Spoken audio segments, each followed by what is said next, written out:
नमस्कार. तर आजकाल ना आपण असे बरेच व्हिडिओ बघतो त्यामध्ये ना लिंबू चेहऱ्याला लावलं की पिगमेंटेशन कमी येतं, ऑइलीनेस कमी येतो असं सांगतात आणि ते दाखवतात.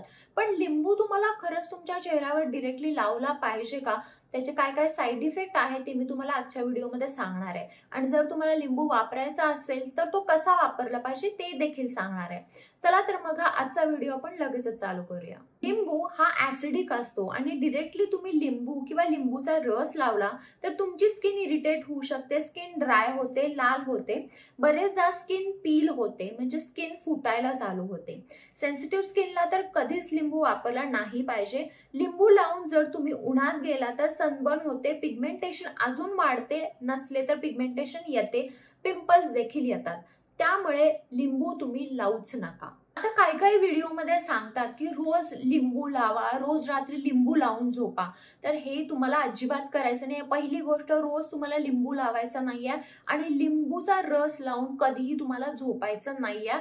ह्या दोन चुका अजिबात करू नका. जर तुम्हाला लिंबू वापरायचाच असेल तर जे काही तुम्ही फेस पॅक करताय, जर समजा तुम्ही मुलतानी मातीचा फेस पॅक करता तर त्यामध्ये थोडंसं 1-2 थेंब लिंबूचा रस तुम्ही टाकू शकता, पण जादा टाकू नका. 2 थेंब पुरेसा आहे, ते तुम्ही तुमच्या स्किनला लावू शकता, पण त्याच्यापेक्षा जादा प्रमाणात नाही. तुम्ही विटॅमिन सी चं सिरम वापरू शकता आणि विटॅमिन सी ची जी गोळी असते ती देखील तुमच्या फेस पॅक मध्ये मिक्स करून वापरू शकता. पण डायरेक्टली लिंबू कधीही लावू नका.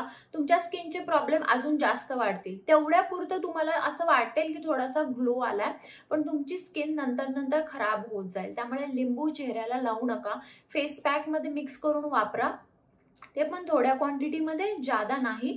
विटॅमिन सी चे सिरम तुम्ही रोज वापरू शकता, पण लिंबू डायरेक्टली त्वचेला अजिबात लावू नका.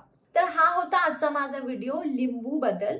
जर तुम्ही लिंबू डायरेक्टली वापरत असाल, तुम्हाला कमेंट बॉक्समध्ये सांगू शकता की तुम्ही लिंबू वापरताय ते. आणि हा व्हिडिओ जर आवडला असेल, व्हिडिओला लाईक करा, शेअर करा आणि चॅनल सबस्क्राईब करायला विसरू नका.